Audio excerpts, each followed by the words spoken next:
చెప్పండి కౌశిక్ గారు, ఇప్పుడు నిరుద్యోగులు 5,000 7,000 ఉద్యోగాలు ఇస్తున్నాము. నిరుద్యోగులు బాయిలో దుంకినా ఎంట్రీని తాగినా ఏం చేసినా ఇంతే అని చెప్పేసి కూడా రేవంత్ రెడ్డి గారు క్లారిటీ ఇచ్చారు. ఆయన ఎందుకు ఈ గందరగోళం? ఎందుకనంటే మా ఆవేదన మా బాధని రాష్ట్ర ప్రభుత్వం పట్టించుకోకపోతే తెలంగాణ సమాజానికి చూపిద్దామని ఇక్కడికి వచ్చినావు. తెలంగాణ సమాజం అనువనువు కలవాలనుకుంటున్నావు. ఎందుకని అంటున్నంటే 3 సంవత్సరాల నుంచి నువ్వు నోటిఫికేషన్ ఇట్లా నిరుద్యోగులు అందరూ ప్రిపేర్ అవుతున్నారు. ఇంటి దగ్గర నుంచి వస్తున్నారు, బర్రెలు అమ్ముకున్నారు, ఇల్లు అమ్ముకున్నారు, అమ్మ మెల్ల ఉన్న పుస్తకాలు అమ్ముకొని ఏదైతే దిల్సుఖ్ నగర్ అశోక్ నగర్ కోచింగ్ సెంటర్లకు వచ్చారు. రేవంత్ రెడ్డి గారు ఇదే జీవో నెంబర్ 46 మీద ప్రతిపక్షంలో ఉన్నప్పుడు కొట్లాడిండు. ఆయన వచ్చిన తర్వాత మంత్రి సంఘ ఉప కమిటీ వేసిండు, దాని మీద పట్టించుకోలేదు. దాని మీద రేవంత్ రెడ్డి గారు చర్యలు తీసుకోవాలి కదా. ఏజ్ జీవో రిలాక్సేషన్ వచ్చింది. 30 ఏజ్ జీవో రిలాక్సేషన్ తెలంగాణ రాష్ట్రంలో ఎక్స్పైర్ అయిపోయింది.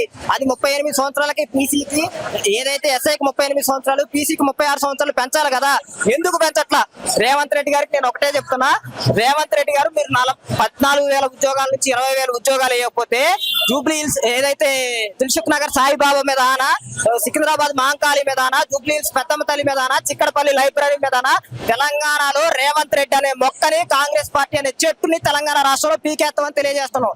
దాంతో పాటు ఏదైతే 70,000 ఉద్యోగాలు ఇచ్చారు, తర్వాత ఏదైతే నిరుద్యోగులు ధర్నా చేయొద్దని, ఏదైతే నాకు ఉద్యోగాలు వద్దని ఇంకా లేట్ చేయమని ఏదైతే చెప్తుండో వాళ్ళకి ఒకటే పిలుపునిస్తున్నాం. మీ పేగులు మెల్లో వేసుకొని ఊరేగుతాం, మీ లాగుల తోండాలు ఇడిసి కొడతాం. ఏదైతే మీరు ఎట్లాంటి అబద్ధాల మీద నమ్ముకుని రాష్ట్ర ప్రభుత్వాన్ని నడిపిస్తే రేవంత్ రెడ్డి గారు మీ పతనానికి మీరే నాందిగా తెలియజేసుకుంటున్నా. నేను ఏమంటున్నా అంటే, ఇదే రేవంత్ రెడ్డి గారు అసెంబ్లీలో లేచి జాబ్ క్యాలెండర్ గురించి మాట్లాడిండు. ఏమని? కోచింగ్ సెంటర్ నా దగ్గరకు వచ్చి ₹1 కూడా నిరుద్యోగులు కోచింగ్ సెంటర్ కు పోనీయను, ఇది జాబ్ క్యాలెండర్ ఇంప్లిమెంట్ అయితని చెప్పిన మా బట్టి విక్రమార్క లేచి ఏమని చెప్పిందంటే, ఇది చారిత్రాత్మక నిర్ణయం, చరిత్రలో నిలిచిపోతాడు. ఆ చారిత్రాత్మక నిర్ణయం ఏంటి? నిరుద్యోగులు మోసం చేయటమా? ఆ ఉక్కుపాదం ఎందుకు మాపడా రేవంత్ రెడ్డి గారు? రేవంత్ రెడ్డి గారికి కమిషన్లు అందిని, పైసలు అందిని, అందుకే కోచింగ్ సెంటర్ నుంచి ఉద్యోగాలు ఇట్లా. ఒక మాట చెప్తారు, దీనికి ఒక లింక్ చేస్తా. ఏంటైతే గతంలో జరిగిన తర్వాత జడ్పీటీసీ ఎంపీ తను పోటీ చేసినప్పుడు ఒక వ్యక్తి ఓడిపోయిందట.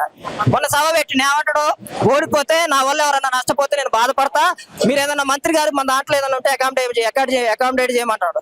నేనేమన్నానంటే, నీ వల్ల నిరుద్యోగులు బాధపడుతున్నారు, నీ వల్ల విద్యార్థులు బాధపడుతున్నారు, రైతులు బాధపడుతున్నారు, తెలంగాణ ప్రజలు బాధపడుతున్నారు. ఆ ముఖ్యమంత్రి పదవి ఏదో మా బట్టి విక్రమార్కకో, లేకపోతే మా వాకిటి శ్రీహరికో, లేకపోతే అడ్లూరు లక్ష్మణకో ఈ రాదు. మా కష్టాలు తెలిసిన వాళ్ళు మాకు న్యాయం చేస్తారు. మీరు ఎందుకు ఇంత ఒంటేది పోకడతో పోతున్నారు? ఏదన్నా అంటే మా ఇంటికి రండి, చాయ్ పోసి పంపుతా అంటున్నాం. ఏంటి? నీకు అవసరం ఉన్నప్పుడు నిరుద్యోగులు గుర్తొస్తారు, మీకు అవసరం లేనప్పుడు మేము పేటీఎం బ్యాచ్ లా కనపడతాం. రాహుల్ గాంధీ చక్కడపల్లికి వచ్చినప్పుడు మేము నిజమైన నిరుద్యోగ నాయకులవే. కానీ ఏదైతే నీ అధికారం రాంగలోనే కలర్ మారిపోయింది, పచ్చ కలర్లు వచ్చినోడికి ప్రపంచం అంతా పచ్చగా కనపడుతుంది. నేను చివరిగా ఒకటే విషయం తెలియజేస్తున్నా, ఏదైతే జీవో నెంబర్ 29 షార్ట్ ఫాలో విధానం, right to opportunity, right to equality అనే ఇవి అన్నింటినీ తీసేశారు.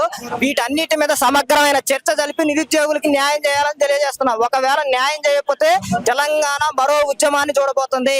నిజామును వ్యతిరేకించిన ఉద్యమం ఎలా ఉంటుందో, తెలంగాణ ఉద్యమం ఎలా ఉంటుందో ఈ నేల తెలుసు, మీకు తెలుసు. ఆ ఉద్యమాన్ని మళ్ళీ మీ మీదకి తెచ్చుకోవద్దని రేవంత్ రెడ్డి గారికి విజ్ఞప్తి చేస్తున్నా.